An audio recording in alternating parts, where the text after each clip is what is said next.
Welcome to Shorty SuperCoach. What's going on, guys? It's preview time. Hope you guys are well. It's always nice when that weekend's real close. And going to talk a bit of trash before we get right into the SuperCoach stuff, but a little bit of what we prepared earlier, what we're going to cover today. Zack Fisher's got me head spinning in all sorts of directions, so I'm keen to get your thoughts on that as well. But yeah, there are a few names that I am going to talk about. That's all sort of developed off your questions and comments in the live, so thank you for that. Speaking of which, went live with Brad from SuperCoach Pro last night, which was a whole heap of fun. I mean, I don't think I've been live. Maybe went live with Langers for a bit. But yeah, it's often just myself, as you guys know. And yeah, we didn't always talk SuperCoach. We went off on a few different directions, but it was great fun. So I think we'll definitely do that again and give his channel a bit of love as well. Go over, give him a subscribe. He's ranked in the top 8K, so SuperCoach Pro is his name. Just look for the bloke flashing his biceps around, mate. You'll find him. But yeah, no, it was cool. So thanks, mate. If you're watching, thanks for jumping on and getting around that one. And also, Cruz, if you're out there. My mate Watto, he's a teacher, one of his students. I did see after the fact, it was brought to my attention that Watto's asking him to shave the stash off, which, come on, mate. I hope Watto didn't follow through with that. I mean, come on, man. Give the love to the stash. Come on, you got to respect that. They must run a pretty tight ship at that school. You'd get away with the stash at my neck of the woods, mate, but that's all right. What else have we got to cover? Yeah, Zack Fisher is definitely a big SuperCoach talking point. But yeah, it's been a good week. 2 lives. I went to the Year 7 and 8 footy on Tuesday. That's a pretty chill day of work. And then I was at the rugby for school as well on a Wednesday. So pretty good week. Tell you what, it's like Year 9 and 10 rugby. Holy shit, there is some big units out there. Like some of these boys, I haven't watched that much rugby up close, but some of the hits, these are like 15, maybe 16-year-olds. Geez, some serious hits. Like one kid got knocked out. I was like, Jesus Christ, they are cracking in. But no, it's good to get around it anyway. So, and hey, if you've got any tips, Shorty's just getting a little real here. If you've got any tips on getting a good night's sleep, because I will admit, Shorty's not sleeping too well lately. I'm having some good night's sleeps. Let's not get too carried away. Shorty's not in all sorts of trouble here, but just not getting as much sleep I'd like. I'm lying in bed, I'm like, what do you do to get to sleep? I'm a bit of a listen to something as I go to sleep, but I don't know if that's like stimulating my brain. I don't know, man. So if you got a little like secret remedy for me on how to get a good night's sleep and keep it clean, but yeah, would love to hear your thoughts. Now let's dive in to Zacky Boy Fisher, and I'll talk about my trades. Now, Zack Fisher, I've been back and forth on him, and I've landed in the position of not bringing him in. And I'll walk you through my thought process there. I can see why you would, and I can see why you wouldn't. So, not giving you a great answer there, but I looked at my team. I think it just depends on your own individual setup and your side. I looked at my side, and I'm going to need money. I desperately need to bring in Butters and Ryan. So I thought my option's probably to go Wilson to Fisher, or do I go Wilson down to Richards, as in Joe Richards. So I've opted to go with that just to get that extra bit of cash. But I don't mind the Zack Fisher pick. I feel like gut feel says he could just burn us. He could let you down. He could just out of nowhere be sub, or McKercher comes back and the role changes, or they try to throw Sheasel behind the ball and he's not the main guy. I feel like there's a lot of moving parts with the Fisher selection, but the fact is he's on fire and he's got to break even at 0. So worst case scenario, even if things got a bit pear-shaped, he's going to make you probably minimum 80k, certainly going to be over 500k, and worst comes to worst, you just trade him off to, I don't know, Zorko or someone that you don't have. It could be a midfielder as well with a bit of dual position play. So he makes me nervous, but I can certainly understand the hype. The role is great. He's rolling around half-back, taking kickouts. You can't question it. He's put together 3 good weeks, so it's not like it's just a flash in the pan, 1-2 weeker. He's played good footy for a few weeks now, so it's just frustrating. He's teased us. We thought this could be what he was going to be at the start of the year, but it didn't quite happen. So that's where I'm at with Fisher.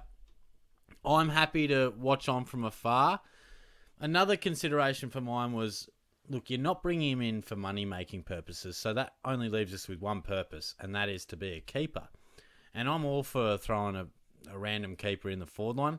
He may be a guy we can keep if he continues this sort of form up. He certainly will. But I've got those 4 guys there. Then I thought Rankin at some stage. And then the 6th one, well, Fisher could be a nice F6 or F7. But, I just felt maybe I'll end up with a Charlie Kerner or Jeremy Cameron or Jai Caldwell, or someone might get dual position. So I didn't feel like I wanted to commit to Zack Fisher. Didn't have enough confidence in him. Can't say that it's a bad pick or anything, but just didn't have the confidence to go with him. A few other questions. Closey and Wilson. Do you trade? Do you not? I think Wilson is the trade, and just purely break-even point of view. Like, I think Wilson's break-even is 76, whereas Closey's is 31. So, yeah, Wilson is probably going to score better. He's probably been in much better form than Closey. He's been a bit up and down, Sammy boy. But, yeah, give it one more week for Closey to get about, hopefully another 20k under his belt.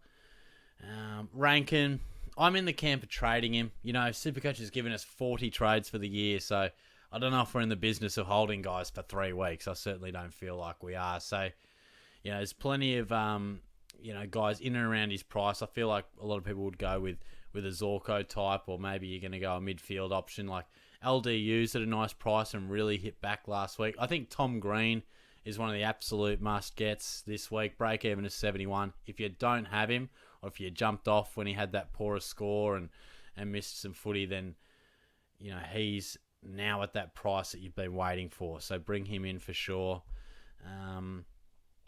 Now, Richards or Fraser looked like he was playing okay from the bits and pieces I saw of the game tonight.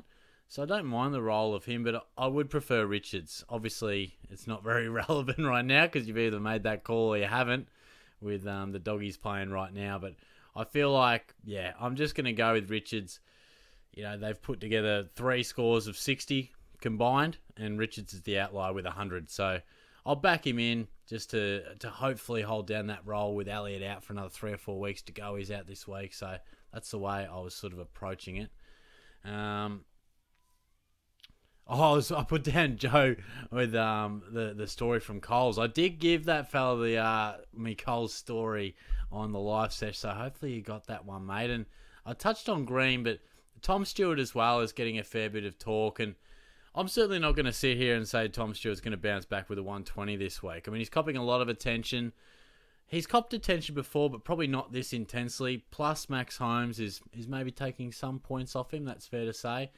The way I look at it is if you've got Tom Stewart, you hold him. He's going to bounce back, and he'll have a period of time, 4, 6, 8 weeks, where he averages 110, or at least 105. So I don't think you need to trade him out. But if you don't have him, then certainly have him on your radar for a nice little D6 upgrade. And I still feel like at the end of the year, Tom Stewart will be a top 8 defender. I still have faith in that, Yeah, he's not averaging good numbers right now, but he's too good of a player to not work through this, in my opinion. So I'm backing him in. Now, what else have we got? I might just pause this one, and then we'll talk about these few other points, and I'll mention me trades and me captaincy options, which you've already seen because they're right in front of you, but we'll talk about it. Okay, so what have we got here? Jordan Sweet, finally, he's back. We'll go through the teams in a moment, but great to see him back. There wasn't anything too major on the teams. I'm bringing in Houston. A lot we're talking about, do I go Whitfield, do I go Houston? I definitely prefer Houston. He's dropped a bit in price. Big score last week. I think he's going to come into my side. And Sexton got a bit of talk. Do I bring him in? Yeah, absolutely. I mean, that role's fantastic, even if it is just while Will Powell's not around. I think he's got plenty of cash to make. Fortunately, I've held on to him throughout, so it's worked out nicely for me. But let's have a look at the side. So my trades before we do will be out Tom Brown, just purely on the break-even sense, and the fact that Mac Andrew is named. Gosh, excuse me.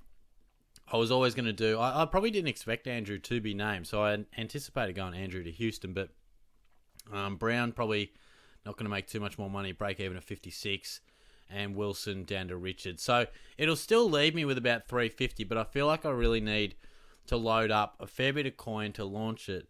Connor Rosie, Zach Butters, and Luke Ryan after their bye. I think I think that's important. And another thing sort of that tilted me against Zack Fisher was the fact that he's got 1 week and then he's got the bye. So I didn't really feel like committing to a bloke that I wasn't even sure on, and he's going to have a bye in a week anyway. So, but yeah, backing in Nick Dacos to go nuts. I think he could be in for a 140 plus, and then if not, we'll go Tommy. Oh God, what is going on with me voice here? Jeez, give Shorty a water. Far out.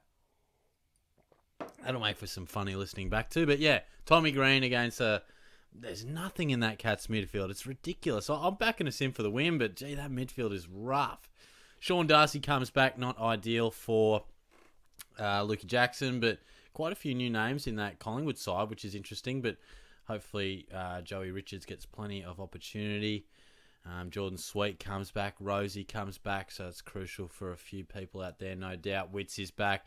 Rogers is back, so hopefully he can produce a nice score, start regenerating some cash. And look at this Cats midfield. Like, you got Tanner Bruin in there, who is a solid developing player, but those wingers are, none of them are getting a clearance really. Then you got Tommy Atkins, Jack Bowes, Blitz, Duncan's not going to play in the middle. So I mean, Jai Clark could honestly get reasonable opportunity this week, but yeah, it's going to be a tough one. Obviously, Jones can also go. I hate trading out rookies who have only made 60 or 70k, but he'll just be a dead rookie now because he's out for quite a while. Jordan Ridley comes in, might help some draft teams. Sicily is back. There may be a select few that helps. And then, yeah, a bit of a message there for Filippo. I've got a lot of time for him. He'll be a good... I reckon Filippo will be in a lot of teams next year to start, but it's just not happening for him at the moment. And, of course, Rankin, which we touched on. And Elliot Yeo comes back also, so that might help a few. So, yeah, there you go. Anyway, all the best for this week. Feel free to chuck some questions in below. I'll get to those probably Friday night or maybe even Saturday morning. But, yeah, we'll see how we go. I'm going to whip this one out and catch most of the second half. I'll talk to you soon. Cheers.